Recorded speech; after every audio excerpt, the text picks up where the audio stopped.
बड़े जोर से उत्तर देंगे और उत्सुकता के साथ में देंगे। वेद कितने हमारे? 4। तो इन चारों वेदों में ये परमात्मा की वाणी है वेद। इस वेद में परमपिता परमेश्वर ने हमको 2 प्रकार की विद्या दी, और वो 2 प्रकार की विद्या कौन सी है? एक सांसारिक विद्या और एक आध्यात्मिक विद्या। अब सांसारिक विद्या कौन सी है? सांसारिक विद्या है जो स्कूल कॉलेजों में आज पढ़ाई जा रही है, जैसे खेती करना, व्यापार करना, सड़क बनाना, अन्न पैदा करना, भिन्न भिन्न प्रकार की जो विद्याएं हैं जो मनुष्य के मानव जीवन के लिए उपयोगी हैं, उसको कहते हैं सांसारिक विद्या। और दूसरी जो विद्या वेदों में बताई गई है वो है आध्यात्मिक विद्या। कौन सी विद्या बोलो? आध्यात्मिक विद्या। तो इस आध्यात्मिक विद्या को, सांसारिक विद्या को यानी वेद को ऋषियों ने पढ़ा, मनन पूर्वक पढ़ा, विचार पूर्वक पढ़ा, उसको समझा, और समझने के बाद में जो उनका सिद्धांत था, जो उनकी बातें थी, जो उनके दिमाग में आया, मस्तिष्क में आया, मनन करके निकला, वो उन्होंने अपने अपने ग्रंथ में लिख दिया। वेदों को पढ़ने के बाद में ऋषियों ने के समझ में, मंतव्य में जो बात आई उसको अपने अपने ग्रंथ में लिख दिया, जो आगे चलकर के दर्शन कहलाए, उपनिषद कहलाए। वो अलग अलग प्रकार की और भी बहुत सारी विद्या हो सकती है। वो चिकित्सा शास्त्र हो सकता है, वो वास्तु शास्त्र हो सकता है, वो भिन्न भिन्न प्रकार की और अनेकों विद्याएं हो सकती है। तो इस प्रकार से जो 2 शब्द अभी मैंने बोले, दर्शन और उपनिषद, तो बंधुओं दर्शनों में भी आध्यात्मिक विद्या है और उपनिषदों में भी आध्यात्मिक विद्या है। लेकिन एक प्रश्न यहाँ बनता है कि फिर जब उपनिषदों में भी आध्यात्मिक विद्या है और दर्शनों में भी आध्यात्मिक विद्या है, तो दोनों में अंतर क्या है? तो इस अंतर को समझना बेहद आवश्यक है। आध्यात्मिक विद्या उसे कहते हैं जिसमें आत्मा, परमात्मा और प्रकृति यानी सूक्ष्म तत्व, स्थूल तत्व भी, जो वैशेषिक ने जिनका वर्णन किया है, स्थूल तत्व भी, और उन सब का बड़ा तार्किक वर्णन है। यानी दर्शन किसे कहते हैं? जिसमें आत्मा, परमात्मा और प्रकृति के सूक्ष्म तत्वों का तर्क के साथ में, क्या शब्द बोला मैंने? तर्क के साथ में, यानी दर्शनों में तर्क की प्रधानता है। वहां तर्क इंपोर्टेंट है, वहां युक्ति इंपोर्टेंट। युक्ति कैसे, तर्क कैसे? कि जैसे परमात्मा है या नहीं, यदि है तो एक है या अनेक, आत्मा है या नहीं है, आत्मा एक है या बहुत सारी है, कर्म फल क्या है, मोक्ष क्या है, बंधन क्या है, मुक्ति क्या है, समाधि क्या है, समाधि लगती कैसे है, समाधि टूटती कैसे है, उसके उपाय क्या क्या है। इस प्रकार की जो आध्यात्मिक विद्या है, उस आध्यात्मिक विद्या का तर्क के साथ में विश्लेषण जिसमें किया जाता है वो क्या है? बोलो, दर्शन।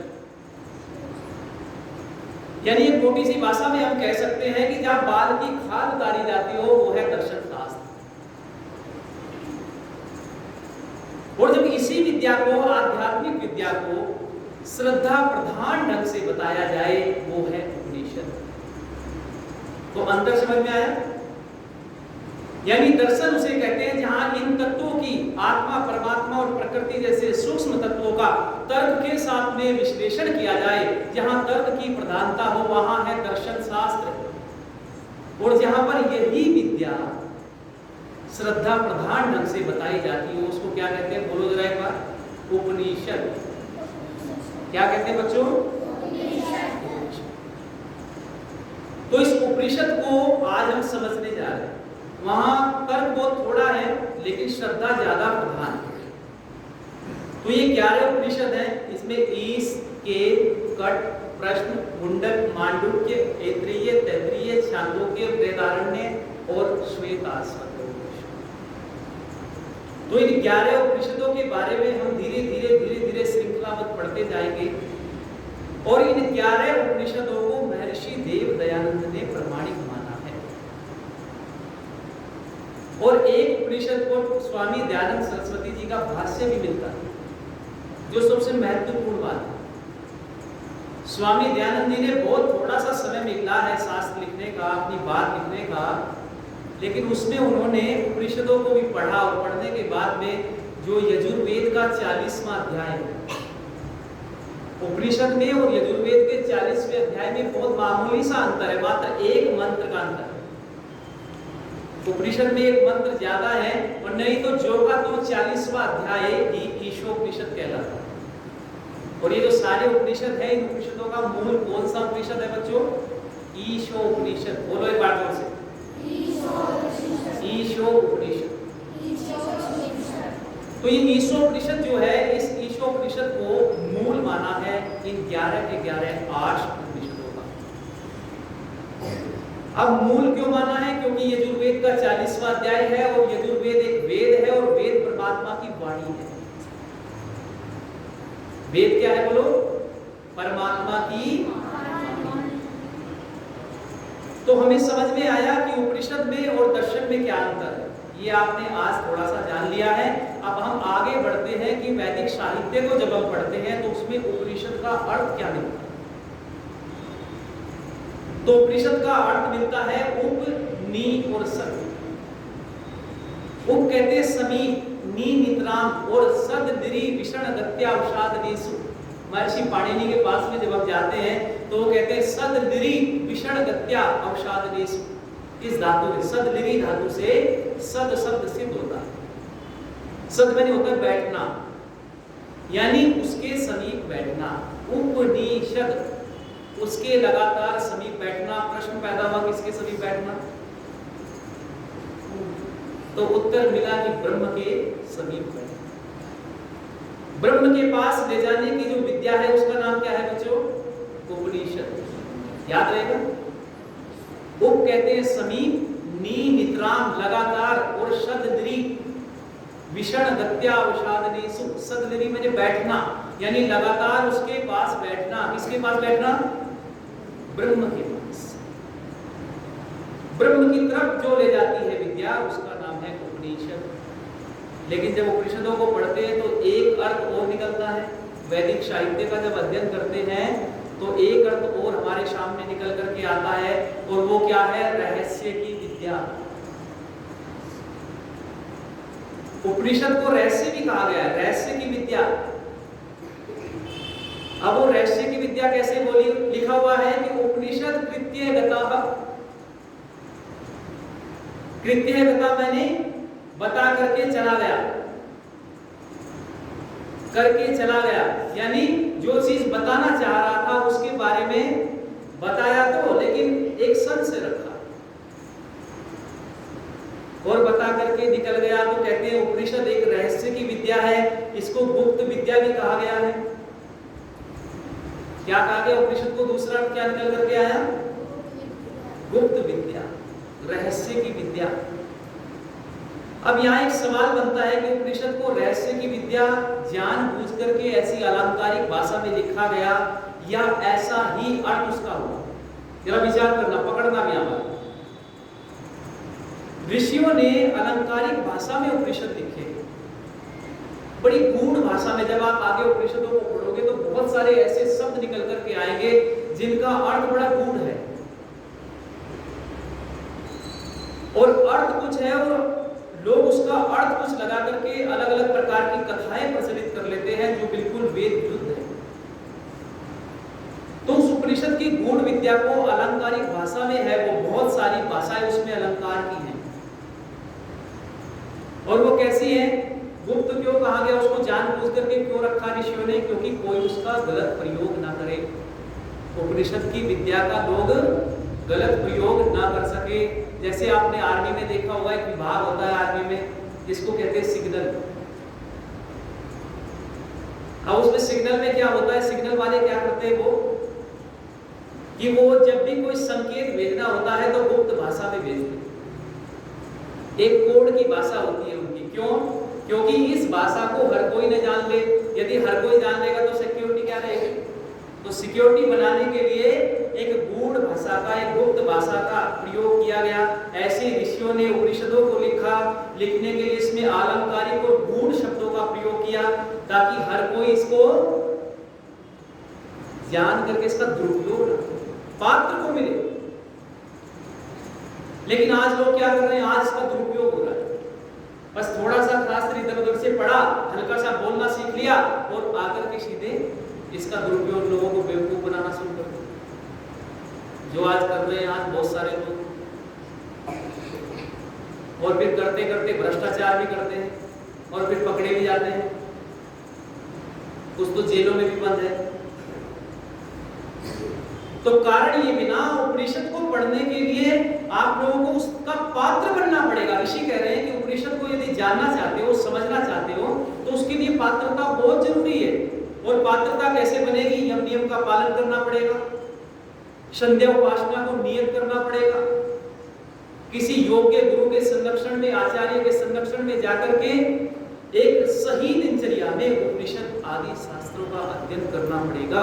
पहले अपने आप को पात्र बनाना पड़ेगा, तब जाकर के विद्या समझ में आएगी।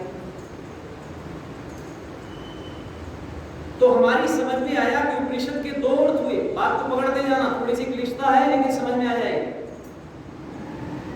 दर्शन और उपनिषद में संबंध समझ में आया, उपनिषद का क्या अर्थ होता है ये भी आप लोगों की समझ में आ गया। अब जो मैं तीसरी बात बताने जा रहा हूं आपसे वो ये कि जो उपनिषद है इनको पढ़ने के बाद में एक शास्त्र पढ़ना पड़ता है जिसका नाम है वेदांत।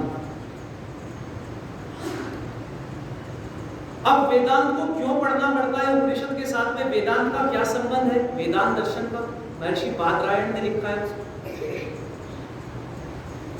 तो कहते हैं कि जब लोगों ने उपनिषदों को पढ़ना शुरू किया, पढ़ना प्रारंभ किया, तो पढ़ने के बाद में इस प्रकार के शब्द, इस प्रकार के वाक्य निकल करके आए कि उनमें बहुत सारी शंका लोगों के सामने आई और उस शंकाओं का समाधान करने के लिए लिखा गया है वेदांत दर्शन। उपनिषदों में, ब्राह्मण ग्रंथों में इस प्रकार के वाक्य आए, इस प्रकार के शब्द आए जिनका समाधान कर पाना संभव नहीं था। तो उन शंकाओं का व्याकरणिक दृष्टि से, व्याकरण के रूप से समाधान जिनमें किया गया उसको कहते हैं वेदांत दर्शन। तो वेदांत का और उपनिषद का एक गहरा संबंध है। वेदांत का मूल है उपनिषद और उपनिषदों को पढ़ने के बाद में ब्राह्मण ग्रंथों को जब लोगों ने पढ़ा, उपनिषदों को पढ़ा, तो उसमें जो क्लिष्टता थी उन क्लिष्टता को, उन गूढ़ शब्दों का अर्थ किया है वेदांत दर्शन। एक उदाहरण दे रहा हूं छोटा सा मैं आपको। वैसे तो बहुत सारे शब्द आएंगे, अगर हम उपनिषदों को पढ़ेंगे लगातार तो उसमें ढेरों ऐसे शब्द निकल करके आएंगे जिनका समाधान करेगा वेदांत। लेकिन एक शब्द दे रहा हूं मैं छोटा सा, उपनिषद में आया है ऋतम पीबन्तौ सुकृतः लोके, यानी सुकृत लोके, इस सत्य के लोक में ऋतम पीबन्तौ, पीबन्तौ शब्द है यहाँ पर द्विवचन है यहाँ, यानी कहा गया है ऋतम पीबन्तौ सुकृत लोके। और जब मूल पाठ को हम पढ़ते हैं तो उसमें लिखा है उपनिषद में कि ऋतम पीबन्तौ सुकृतः लोके सत्यमानम। देखो एक शब्द दिया है, मैंने दो व्यक्ति हैं जो ऋत का पान कर सकते हैं, सत्य का सेवन कर सकते हैं। अब वो दो व्यक्ति कौन है, यहाँ प्रश्न बना उपनिषद में, और प्रश्न क्या आया कि वो ईश्वर है या आत्मा है, आत्मा है या बुद्धि है, बुद्धि है या मन है, मन है या ईश्वर, वो दो कौन है। तो जब ये प्रश्न सामने निकल करके आया तो वेदांत की शरण में जाना पड़ा। वेदांत दर्शन के पास में गए, महर्षि वेद व्यास के पास में गए, बादरायण जी के पास में गए और उन्होंने इस शंका का समाधान किया। और वेदांत में एक सूत्र आता है कि ऋतम पीबन्तौ आत्मानौ। अब यहाँ भी द्विवचन है, यानी दो आत्मा, और दो आत्मा कौन है, तीन तत्वानादि है, ईश्वर जीव प्रकृति, और दो आत्मा है जो चेतन है, और चेतन ही है जो ऋतम पीबन्तौ सत्य से मानव, यानी ऋत का पान कर सकता है, वो सत्य का बोलो सेवन। तो यह महर्षि वेद व्यास ने कह दिया कि आत्मा, दो आत्मा यानी ईश्वर और जीवात्मा, ईश्वर और जीव, क्योंकि तीसरा जो तत्व है वो जड़ है और जड़ को सत्य असत्य का आभास बोलो नहीं। तो यहां पर इस प्रकार के ढेरों शंकाओं का समाधान वेदांत दर्शन ने किया है। तो उपनिषद का और वेदांत का बड़ा गहरा संबंध है, इसलिए वेदांत दर्शन को पढ़ना पड़ेगा, वेदांत की शरण में जाना पड़ेगा। वेदांत को ठीक ठीक नहीं जाना, और वेदांत को तब पढ़ पाएंगे जब उपनिषद को पढ़ा हो किसी ने। क्योंकि उपनिषद के ही कठिन से कठिन ब्राह्मण ग्रंथों के कठिन शब्दों का, कठिन वाक्यों का यदि विश्लेषण इसमें किया गया हो तो वो शास्त्र है हमारा वेदांत। अब जरा यहां विचार करके देखना, लोगों ने क्या किया, वेदांत को पढ़ा, और वेदांत को पढ़ने के बाद में जब लोगों ने वेदांत को पढ़ना शुरू किया तो वेदांत पर लिखना भी शुरू किया। और वेदांत के बारे में लोगों ने जब लिखा तो समस्या क्या उत्पन्न हुई कि नाम तो लिए, क्योंकि वेदांत का जो मूल है वो है उपनिषद, और उपनिषद का मूल है वेद। तो लोगों ने नाम तो लिया वेद का, नाम तो लिया उपनिषद का, वेदांत का, और सिद्धांत पढ़ाया अपने घर का। अब यहां समस्या हो गई, यहां घोटाला हो गया। लोगों ने सहारा लिया उपनिषद का, लोगों ने सहारा कहा कि ये जो सिद्धांत बता रहे हैं ये उपनिषद में लिखा है, वेदांत में लिखा है, लेकिन सिद्धांत अपने घर का जोड़ दिया उसमें। और जोड़ा कैसे? आप लंबे समय से स्वाध्यायशील लोग बैठे हैं, आपने देखा होगा, सुना होगा, जाना होगा और कई बार पढ़ा भी होगा विद्वानों से कि लोगों ने कहना शुरू कर दिया कि वेदांत और उपनिषद तो अद्वैत का समर्थन करते हैं, अद्वैतवाद। और ये अद्वैतवाद क्या है? उसमें कहा गया कि ब्रह्म सत्यम जगत मिथ्या। और ये कहने वाले कौन थे? जिनको कहते आदि कवि शंकराचार्य। तो शंकराचार्य जी ने कहा कि ब्रह्म सत्य है और जगत मिथ्या है, जगत झूठ है। और हवाला क्या दिया? बताया क्या कि ये सिद्धांत किसका है? ये वेदांत का है, ये उपनिषद का है। और उसमें ऐसा आता है कि ब्रह्म सत्य है, जगत मिथ्या है, जगत झूठा है। और ये सिद्धांत उनका भी नहीं था, ये सिद्धांत गुरु शिष्य परंपरा से चला हुआ है। उनके गुरु थे दादा गुरु, जिनका नाम था गौड़पाद आचार्य, वहां से ये सिद्धांत चला। अब ये गुरु शिष्य परंपरा से उनमें भी आया और उन्होंने इसका बड़ा प्रचार किया, जोरों शोरों से किया। तो महर्षि स्वामी दयानंद सरस्वती ने सत्यार्थ प्रकाश में लिखा है। देखो, महर्षि दयानंद ने इसलिए कहा है कि सत्यार्थ प्रकाश एक कुंजी है,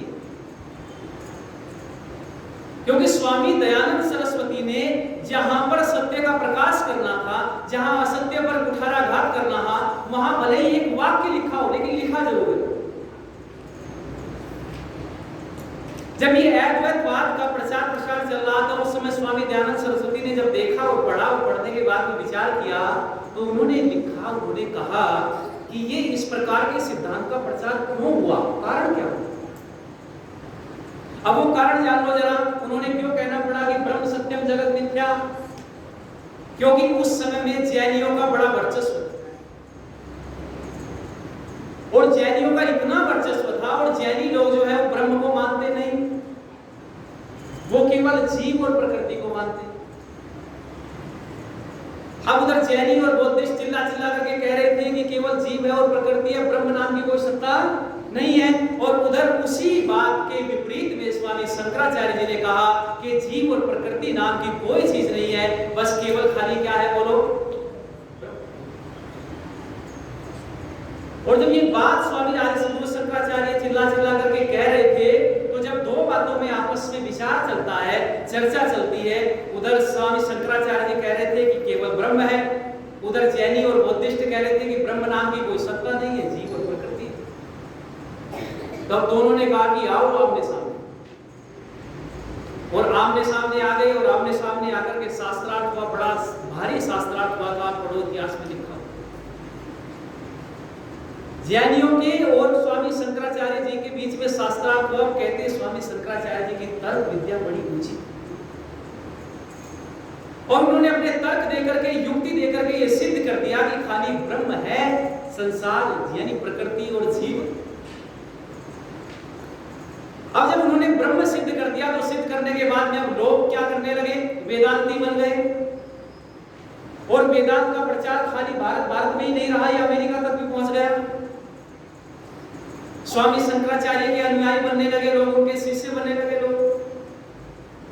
और गलती उनसे क्या हो गई कि उन्होंने कह दिया कि ये जो लिखा हुआ है कि केवल ब्रह्म सत्य है, जगत मिथ्या है, ये गलती शंकराचार्य जी ने यहाँ ये कर दी कि हवाला दे दिया कि ऐसी मान्यता वेदांत और उपनिषद की है। ये गलती। अब जब स्वामी दयानंद सरस्वती ने देखा कि जैनी और बौद्धिस्ट कह रहे हैं कि जीव और प्रकृति है, और स्वामी शंकराचार्य जी कह रहे हैं कि ब्रह्म सत्यम जगत मिथ्या, अब स्वामी जी ने दोनों को बुलाया। स्वामी दयानंद सरस्वती जी ने दोनों को बुला करके कहा कि भाई ये बताओ कि ये लिखा हुआ कहां है ऐसा, ये जो तुम दोनों ने अलग अलग सिद्धांत ऐसा प्रस्तुत किया है लोगों के सामने, कृपया करके ये बताओ ये कहां लिखा है। तो दोनों चिल्लाकर बोले कि वेद में लिखा है। तो स्वामी जी ने कहा लाओ उठा करके वेद कहां लिखा हुआ है। अब स्वामी जी ने वेदों को पढ़ा, दर्शनों को पढ़ा, उपनिषदों को पढ़ा, और स्वामी दयानंद सरस्वती ने जब पढ़ा, पढ़ करके विचार किया तो उन्होंने कहा कि ये दोनों ही मूर्ख हैं। इस प्रकार का सिद्धांत वेद के अंदर नहीं है। वेद त्रैतवाद का समर्थन करता है। वेद कहता है कि ईश्वर भी है, जीव भी है, और बोलो प्रकृति। और जब इस त्रैतवाद को मानोगे तभी समाज में सही व्यवस्था फैलेगी, समाज में सत्य का प्रचार होगा। लेकिन लोगों ने क्या किया? लोगों ने गलत किया। लोगों ने नाम लिया वेद का, नाम लिया उपनिषद का, नाम लिया वेदांत का, नाम लिया ब्राह्मण ग्रंथों का, और सिद्धांत पढ़ाया अपने घर का। और घर का सिद्धांत पढ़ाने का यही काम किया है पौराणिकों ने। पौराणिकों ने भी यही किया है। और क्या किया पौराणिकों ने? नाम लिया वेद का कि वेद में मूर्ति पूजा है, और पूजा की मूर्ति सिद्धांत अपने घर का बताया। जबकि वेद चिल्ला चिल्ला करके कह रहा है, वेद कहता है न तस्य प्रतिमा अस्ति, उसकी कोई मूर्ति नहीं है। लेकिन लोग क्या कहते हैं? लगे पड़े अंधाधुंध, शास्त्र को समझने की बुद्धि ही नहीं है। इसलिए मैं निवेदन करना हूं लोगों के आपके बीच में कि ऐसे अंधविश्वास से बचो। और जो वेदांत और उपनिषद का गलत प्रचार हुआ है, उस गलत प्रचार से दूर भागो। और गलत प्रचार का यही परिणाम हुआ इन वेदांती लोगों में। आज भी आधुनिक समय में भी यदि आप बात करोगे तो ऐसे ऐसे व्यक्ति बहक गए। रामकृष्ण परमहंस, उन्होंने वेदांत का, इसी वेदांत का प्रचार किया, ब्रह्म सत्यम जगत मिथ्या। उनके शिष्य में स्वामी विवेकानंद, जिनकी ख्याति पूरे विश्व में फैली, उन्होंने भी इसी वेदांत का प्रचार किया। उन्होंने भी सत्य को जानने का प्रयास ही नहीं किया। कारण यही बना कि लोगों ने झूठ का प्रचार करके अपनी दुकान चलाई और सत्य से लोगों को अलविदा किया। लेकिन एकमात्र बिरला संत मिला जिसने सही व्याख्या हमारे बीच में दी है, तो ये 11 उपनिषद है। और मैंने अभी बताया कि वेदांत और उपनिषद का मूल है वेद। और यजुर्वेद के इस 40वें अध्याय को महर्षि दयानंद ने लिखा, और पहला ही मंत्र है ईशावास्यम इदम सर्वम यत् किंचित जगत्याम जगत तेन त्यक्तेन भूजिथा मा गृहे कस्य स्मृता। अब जरा इस चीज को पकड़ो। इसमें पहली बात आई ईशा। अब यहां तृतीय विभक्ति है, करण कारक है। और तृतीय विभक्ति करण कारक मैंने ईशा, मैंने परमात्मा के द्वारा। और एक शब्द आया इदम सर्वम। इदम सर्वम मैंने यह सब कुछ, चर अचर जो दिखाई दे रहा है। इदम मैंने यह, सर्वम मैंने सब कुछ जो दिखाई दे रहा है हमारे सामने है। यानी महर्षि दयानंद लिखते हैं, जब भाष्य किया उन्होंने इस मंत्र का, तो वो कहते हैं कि प्रकृति से लेकर के पृथ्वी पर्यंत, और ये सांख्य दर्शन में भी आया, महर्षि कपिल भी लिखते हैं इस बात को। उन्होंने क्या कहा? प्रकृति से लेकर पृथ्वी पर्यंत, यानी प्रकृति सबसे सूक्ष्म है और सूक्ष्म से लेकर के पृथ्वी सबसे स्थूल है। आप पढ़ो सत्यार्थ प्रकाश का नोवा समुल्लास, उसमें बड़े अच्छे तरीके से स्वामी दयानंद सरस्वती ने इस बात की व्याख्या की। यानी प्रकृति से लेकर के पृथ्वी पर्यंत जितने भी पदार्थ हैं, उनको महर्षि दयानंद ने कहा है इदम सर्वम, ये सब। और सांख्य में आपने पढ़ा होगा कि प्रकृति से क्या बना? महतत्व। महतत्व से क्या बना? अहंकार। अहंकार से मन, इंद्रियां, पंच तन्मात्राएं, और पंच तन्मात्राओं से क्या बना? पंच महाभूत। उन पंच महाभूतों में भी सबसे स्थूल है पृथ्वी। पृथ्वी से सूक्ष्म है जल, जल से सूक्ष्म है अग्नि, अग्नि से सूक्ष्म है वायु, वायु से सूक्ष्म है आकाश, और आकाश से सूक्ष्म है ईश्वर। वो कण कण में समाया हुआ है। जब इसलिए वेद के मंत्र ने कहना पड़ा। उपनिषद का पहला मंत्र कह रहा है ईसा वास्यम, वास्यम मेरी आच्छादित है, वस धातु से बना है। वस का मतलब होता है वसना, ईश्वर सब में वस रहा है, इस चर अचर जगत में बोलो वस रहा है। इसलिए महर्षि दयानंद ने कहा इदम सर्वम, ये सारा संसार जो है ये इदम सर्वम कहकर, जैसे आप लोग बोल देते हैं ए टू जेड, तो ऋषि ने अपनी भाषा में क्या कहा इदम सर्वम, यानी ये जो संपूर्ण संसार हमको दिखाई दे रहा है इसमें ईश्वर समाया हुआ है, रमा हुआ है। अब चूंकि इन चीजों को समझाने के लिए थोड़ा समय चाहिए, इसलिए समय भी घड़ी भागी जा रही है। आगे में छोटा सा दृष्टांत दे रहा हूं, उदाहरण समझ में आ जाएगा जल्दी। अब यहां प्रश्न बना कि ईश्वर जब कण कण में समाया हुआ है तो वो ईश्वर मिलता कैसे है, उसको देखिए कैसे। तो इस देश के अंदर बहुत सारे विदेशी आक्रांता भी आए, विदेशी राजा भी आए। तो कहते एक विदेशी राजा इस देश में आया था, उस विदेशी राजा ने एक प्रश्न किया। जब उसका मंत्री बार बार चिल्ला करके कहता था कि ईश्वर का ध्यान किया करो, ईश्वर को याद किया करो, क्योंकि जिस राज्य में परमात्मा को याद करके राज्य या घर चलाया जाता है वहां पर धर्म की स्थापना होती है, धर्म से पैसा नहीं आता, धन इकट्ठा नहीं होता। जो कदम कदम पर ईश्वर को याद करते हैं, हर वस्तु में ईश्वर का ध्यान करते हैं, वो अधर्म नहीं करते, वो बचते हैं कि यदि मैं गलत करूंगा तो ईश्वर मुझे देख रहा है, वो सर्वज्ञ है, वो सर्व अंतर्यामी है। तो जब ये मंत्री बात कहता था राजा से, तो राजा ने एक दिन कहा अच्छा मुझे ये सिद्ध करके दिखाओ कि ईश्वर रहता कहाँ है, ईश्वर मिलता कैसे और ईश्वर करता क्या है। तो मंत्री के दिमाग में ये प्रश्न जब राजा ने डाला तो बड़ी शंका हुई। उन्होंने कहा कि कैसे बताऊं, सोच में पड़ गए, विचार में पड़ गए, तो कुछ दिन का समय मांग लिया। अब जब समय मांगा तो 7 दिन का समय मांग लिया और मांग करके मंत्री जी इस प्रश्न का समाधान ढूंढने के लिए निकल गए। और जब निकले तो इधर उधर गए, चारों तरफ देखा, 6 दिन बीत गए, इस प्रश्न का उत्तर उनको मिल, बड़े परेशान हो गए। परेशान होकर के जब बैठे थे तो जब देखा उनका बच्चा घर में से निकल करके आया और बच्चे ने देखा कि पिताजी तो बड़े प्रसन्न रहते हैं, खुश रहते हैं, बड़े उत्साह से भरे हुए रहते हैं, बड़े विद्वान भी हैं, लेकिन आज शंका, आज किस प्रकार से मुंह लटकाए बैठे। तो बच्चे ने पूछ लिया पिताजी क्या बात है। तो पिताजी कहने लगे बेटे बात तो कुछ नहीं है। कि नहीं आप ऐसे नहीं बैठते, कुछ बात तो जरूर है कि बात इस प्रकार की है, राजा ने ऐसा ऐसा प्रश्न कर दिया। अब बच्चा कहता है कि परेशान क्यों होते हो, तो बहुत छोटा सा सवाल है, इसका उत्तर तो मैं दे दूंगा। अब बच्चे की बात सुनकर के वो मंत्री बड़ा प्रसन्न हुआ और प्रसन्न होकर के कहने लगा बेटे क्या तू इस प्रश्न का जवाब जानता है तो बताओ मुझे जल्दी से। आज ने कहा कि बताओ मुझे जल्दी से, तो बच्चा कहने लगा कि प्रश्न किसने पूछा, कि राजा ने पूछा, तो फिर आपको क्यों बताऊं, मैं राजा को बताऊंगा, मुझे राजा के पास में ले जाओ। कहते मंत्री बच्चे को लेकर के राज दरबार में पहुंच गए। आज राज दरबार सजा हुआ और बच्चा सामने खड़ा। अब मंत्री ने कहा कि हमारे इस राज्य में राजन तुम बाहर से आए हो, ऐसे प्रश्नों के उत्तर तो हमारे छोटे छोटे बच्चे दे दिया करते हैं, तुम प्रश्न पूछो, एक बच्चा तुम्हारे प्रश्न का जवाब। जब ऐसी बात कही तो राजा ने कहा ठीक है। तो बच्चे से पूछा बच्चे बताओ ईश्वर रहता कहाँ है, ईश्वर मिलता कैसे है और ईश्वर करता है।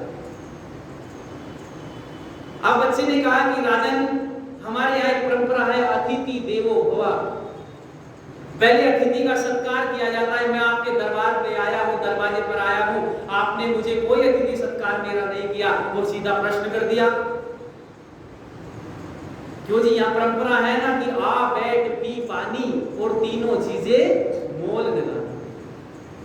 जब आपके घर पर दरवाजे पर कोई जाता है तो आप उसका आदर सत्कार करते हैं। तो राजा ने कहा कि ठीक है बच्चे तुम्हें क्या चाहिए बताओ।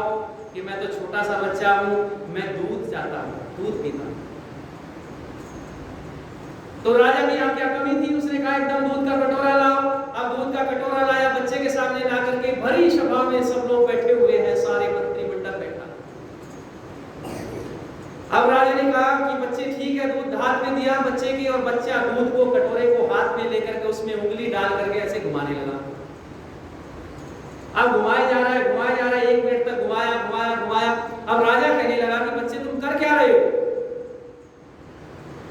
तुमने दूध मांगा था, हमने तुम्हें दिया, इसको पी लीजिए, पी करके अपना काम करो, आगे प्रश्न का जवाब भी देना है। तो बच्चे ने एक बड़ा सुंदर जवाब दिया और वो कहने लगा, राजन मैंने सुना है कि इस दूध के अंदर मक्खन होता है, बस उसे ढूंढ रहा हूं कहां है। अब राजा कहने लगा कि बालक मक्खन ऐसे नहीं मिलता, तुम नहीं जानते मक्खन इस दूध से कैसे निकलता है। पहले इस दूध को गर्म करती है माताएं बहनें घर में, और गर्म करने के बाद में फिर उसमें दही डाला जाता है, उसको जमाया जाता है, फिर मथनी से मथा जाता है, मथने के बाद में उससे फिर क्या निकलता है, बोलो, मक्खन निकलता है।